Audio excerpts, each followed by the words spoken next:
we had the in-state tour in Omaha.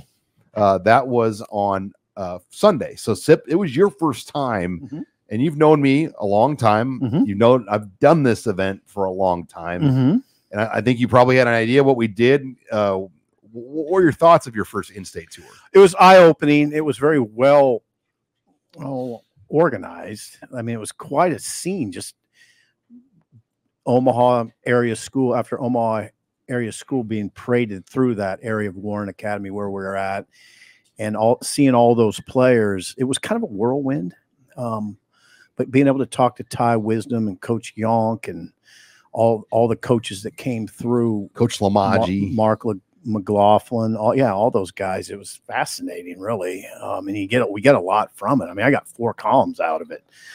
Got to talk to Tyson Terry and his defensive coordinator, Hempel. And it's really beneficial to those kids, you know, and the coaching staff. It's like a miniature Big Ten media days. I mean, that's a good way to put it. I mean, because with 14 teams though, and we do it in we do it in 5 hours. Yeah, Sean, I don't know how you do it. I don't know. I don't either. Sometimes I don't know how you keep everything straight. I don't either on it. I mean, and I do my best to like make sure I'm on for everyone. But 41 interviews, I addressed all 14 teams individually. Right.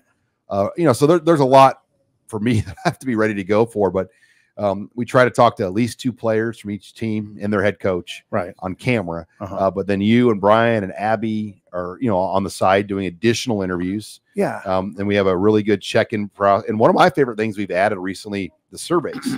Yeah. And so we survey the kids and the players as they come through the event. You know, and there's just a lot of different fun things you find out about them, like in some of the hot button topics, like our transfers, like coaches weigh in on the transfers at the high school ranks. Cause, that was a storyline this year. I'll tell you what the big takeaway that people need to know about is Millard South. I mean, Millard South is loaded. They have a ton of talent. They have guys with offers, and they've had guys transfer there from other programs. Yeah. Chase Lofton, for instance. And then Papillion's best lineman's there now. Great. So Chase Lofton transferred from Elkhorn North as a 4-star tight end. 4-star tight end. They have Isaac Jensen, who was there last year, actually was a really good tight end. They have Amarian Jackson. They have Jet Tamala. Jet Tamala doesn't have a Nebraska offer, but they've watched him. They went and watched him throw in the gym, in the Millard South gym, with Ty Wisdom there. It was Satterfield and Glenn Thomas. So one of the first things Glenn Thomas did when he hit town was go watch Jet Tamala. No offer yet. He's a 2026 quarterback, but I think you know, he'll probably get one eventually. Well, something to watch though, and one of our posters brought this up. Guess who else is a 2026 quarterback? Yeah, Raiola. Dayton Raiola. Yeah, well, you can offer them both, right? Can you offer them both? Well, yeah, but how does that play out though? If like you only take one, can you take 2? You can take 2. You can. It's not the norm though. So that was a huge takeaway for me. Just Millard South, Ty Wisdom, very confident, cocksure young coach. Cocksure, what was it? Yeah, Cocksure. You can look it up. You're a very cocksure sports writer, right? So yeah, he was very interesting to me. But just the whole Millard South presentation was interesting. They're loaded. They're the favorite to win it all. I mean, they brought the most play. I mean, they brought more. I mean, they brought a lot of guys there. But I mean, I will say 8 or 10 of their guys are legit FCS Division I prospects. 8 to 10. I mean, they have roster. In terms of material. There they are right there. The most material of any of the teams coming in. I mean, there wasn't a team that walked in that had this type of team. And they're headed to Arizona to play a high school team in their first game of the year. So it'll be a pretty marquee game that people will be watching. Because Westside lost a lot. Yeah. So like they're going to be good, but they're not as good as they were a year ago because all the guys they lost. Who would you say would be the second ranked team behind Millard South? It's a really tough thing to say right now. If you're going to, I mean, assuming it's an Omaha team, I mean, because Westside does have Christian Jones and some other really good players. Steve Warren's son is evidently going to be their quarterback or step in as a sophomore. Is that right? Elkhorn South is always a good default, though. Like, no matter what, they're up there. Okay. Like, I mean, they may not be the number 1 team in Class A, but they're always going to be in the top 4 just based on the depth and the coaching they have there. Creighton Prep was young last year.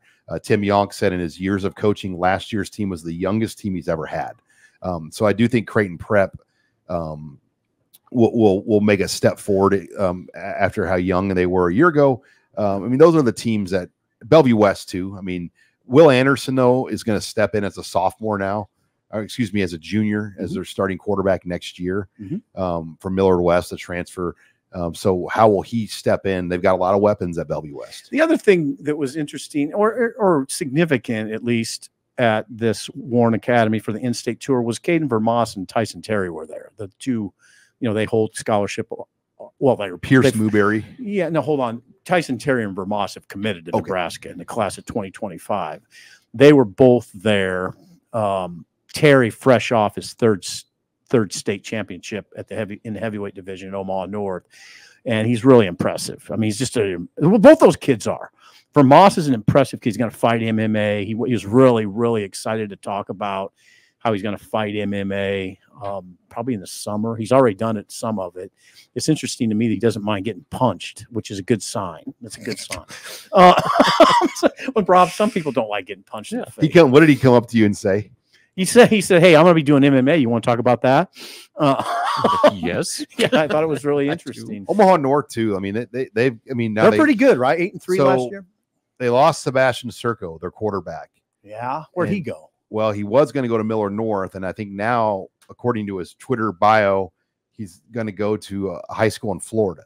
Really? I believe Western High School near Miami. He's getting recruited. He's got some offers, whether they're committable or legit, it's hard to say. But the Vikings have to get a quarterback. Mikey Gow has moved back to Nebraska, former Bellevue East quarterback that can throw left and right-handed. He might be the Vikings quarterback this year. He wasn't at our event, but it will be interesting to see kind of how this team comes together here for Larry Martin.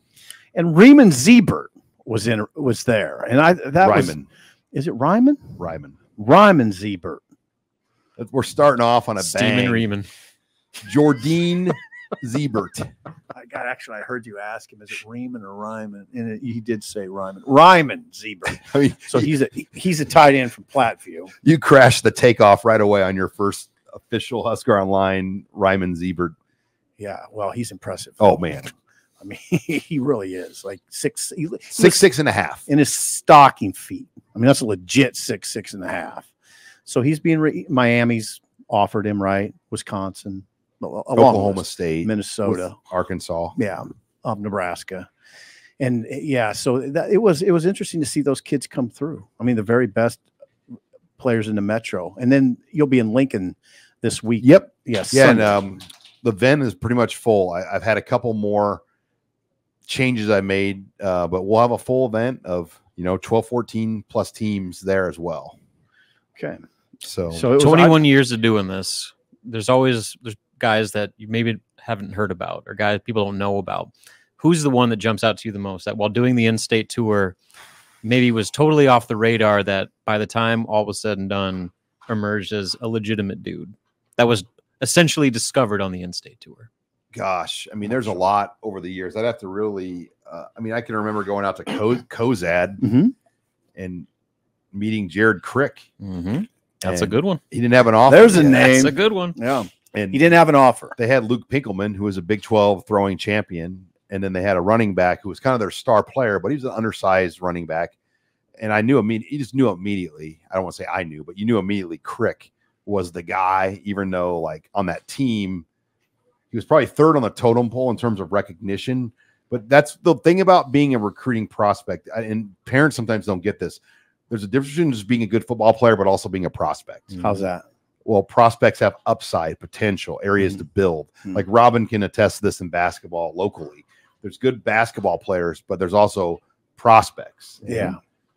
Like Connor Salas, the fact that he was a 5-star. People said he's not even the best player in the States because they're projecting where he's going to be. And look at him now. Down the road. Now he's a potential all-ACC player. Is he playing that level? Yes. Whoa. Yeah. So now going to layer onto that, is there anybody that jumped out that could be that guy this year that you saw that it's still people early. don't know about, that you saw and like, I'm going to keep an eye on this kid? You know, like that's why I don't mind when the coaches will bring some of their freshmen that are going to be sophomores, because you find like Isaac Jensen was there and Jet Tamala were freshmen last year.